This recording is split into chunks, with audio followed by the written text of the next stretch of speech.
How's it going, everybody? Mike with Cleveland Cutting Board Furniture Company for another weekend shop update. It's been a couple weeks because I've been busy.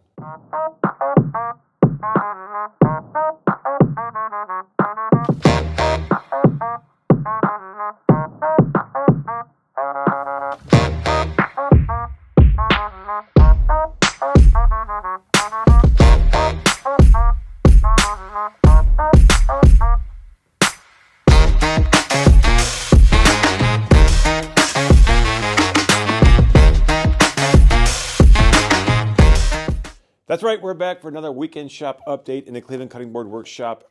We've been doing everything, so getting right into it. We've been working on the clipboards.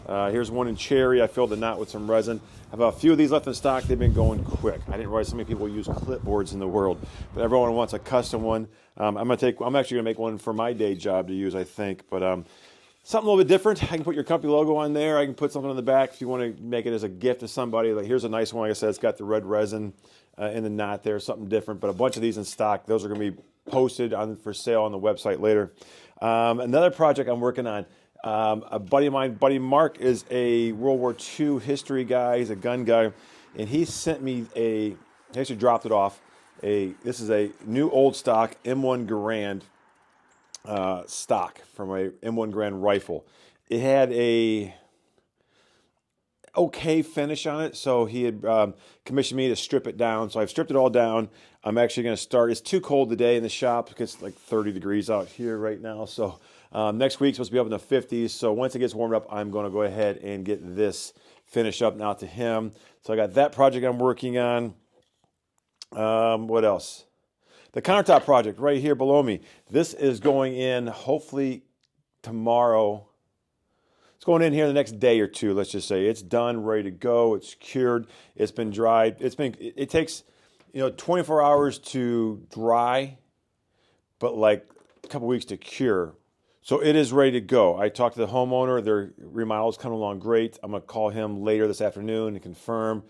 Maybe tomorrow, but next few days. At least get it over there because I have to start another project, so I need the space. That's a problem with my tiny little shop is how much space I have. But yes, this is done, ready to go. I'm real excited to see it in his house. I haven't been over to his house since the remodel project, so it's pretty exciting to see that.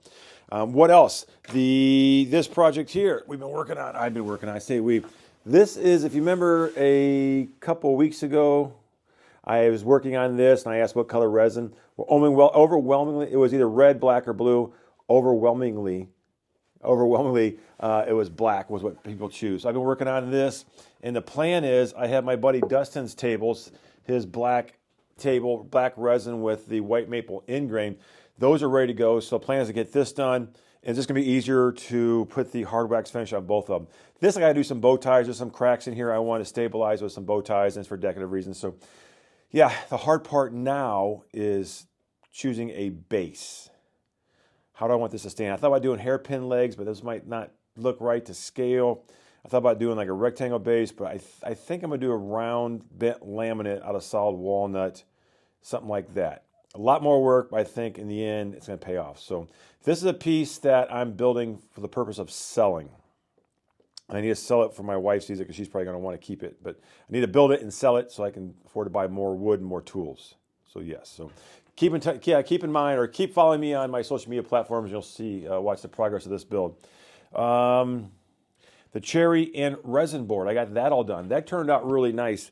I'm real happy the way that turned out. That's up on the website for sale. We're in wedding season right now. Wedding gifts, I've been doing cutting boards for wedding gifts, yetis for wedding gifts. A lot of yetis been going out. I'm actually going to finish up this video and go engrave some more yetis. But yeah, this board here is awesome. The American cherry, I think it's a very underutilized wood.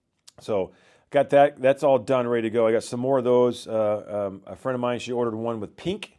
So I made two with different tones of pink. So I have those done for her this week. For her, she actually moving in her new house, so she treated herself to a housewarming gift. So that's all set, ready to go. Speaking of cutting boards, I did this cherry matched ingrain. So what matched means is I'm laying the boards out and the first glue up, I'm making sure the grains are all orientated. Usually I just put them all together, get that random pattern.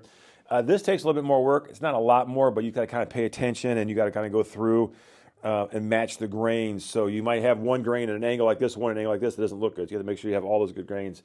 So it's a little more work involved, but it's a lot better. It turns out pretty cool looking if you like that symmetry, I guess you could say. Then I put a walnut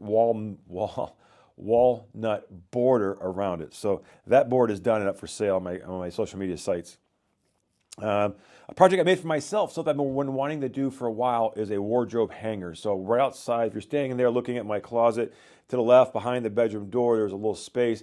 And I wanted something where I could put out, clothes I'm going to wear, I could set them out there, or if I'm taking off, the clothes, and I can hang them there for whenever we're going to put them back on or put them away later or whatever. So I had those little, I bought those little fold down hardware as you see here in the video. I think on Amazon, and then it had a piece of nice maple. My house is trimmed out in semi-gloss hard maple, so I used a piece of that. Put a little quote on there, put my initials on there, kind of customize it, but hung that up. It's been working great. I've been really happy with that. That's a project I've been wanting to do for a few years now.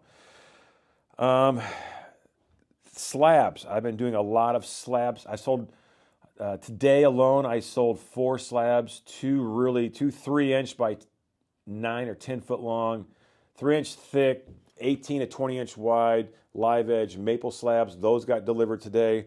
The Buckeye slabs here I posted a few weeks ago. Sold those to my buddy Jim. I went to his house. We sat down and talked about the design he wants to do for his dining room table, kind of laid them out, and that looks great. Then I got this other Buckeye slab that I posted some social media post on. That's actually going to be flat. It would have been done today, but it's just too cold, and I don't feel like cranking up the heat for an hour's worth of work. So I'll finish that up this week. But a lot of slabs. I actually have a lot of slabs in stock. I got walnuts, some really beautiful walnuts, everywhere from 4-quarter up to 12-quarter thick walnut live edge slabs, 5 to 12 feet long slabs. Red oak. I have one piece of red oak that's 2.5 inches thick. That's 12 feet long. That's every bit of 24 inches wide. It's a great table for somebody. So I have a lot of material in stock. So you're going to start seeing a lot more of me posting these slabs for sale. So my slabs are either primarily, let's say 90% of my slabs are kiln dried to below 13%, or even the air dried slabs are anywhere from 4 to 6, 8. I have some that are like 12 years old that were dried and air dried. So remember, the rule of thumb for air drying is 1 inch per year in the right accommodations. You can't cut down a tree, leave it outside for 2 years and go, oh, it's dry. These are stored in dry climates, so they're definitely dry. I have a moisture meter. I check all my slabs are below 13%. So ready to go. So my plan is to start flattening these on the CNC and then posting those for sale. So I got way too much. I got more than I need. I like having a selection, so it's nice having a selection of wood for when a client wants to build a project to go through and choose from. But I'm going to start thinning out my collection. I have access to a whole nother barn full of lumber, so I need to start making room for that. It's time for dumb shit people say to small business owners. This past week, actually for the last couple weeks, I was talking to a lady and her husband about building a dining room table. They wanted a live edge river pour. River pour is when you have the wood on the outside and the resin down the middle. That's a river pour. They wanted a 7 foot by 3 foot long walnut river pour with a blue resin, and they wanted a metal base. So we went back and forth. They sent me some samples of what they wanted. So then we got to the point for the money. So I've learned over the years, before you get too far along and waste too much time, don't jump right to the money, but get to that point before you go too far. So I quoted them. I said, okay, for a table that's this long, and depending on the slabs, you're looking at between 8 and 12 gallons of resin. And it could be as much as 15. So say it's 12 gallons of resin, and that's $100 a gallon. There's $1,200 for just the resin. That's on the low end. Then I have to build a custom form using melamine. So I'm going to spend $100 plus on the melamine, build the form. Then I have to caulk the form. I got to tape the whole thing. That's probably 2 or 3 hours worth of work right there, not to mention the cost of the caulk and the special tape you got to use and the mold release. So you're looking at over, let's say $200 for that. And then, so you got, $1,000 in resin. You've got, $200-300 in that. And then I said for the 2 slabs, you're looking at about $1,000 a piece for the slabs. 2 walnut slabs that long, kiln dried to the thickness you want. You're looking at another $1,000 a piece. And I'm rounding up here just so it's, for price purposes, for the slabs.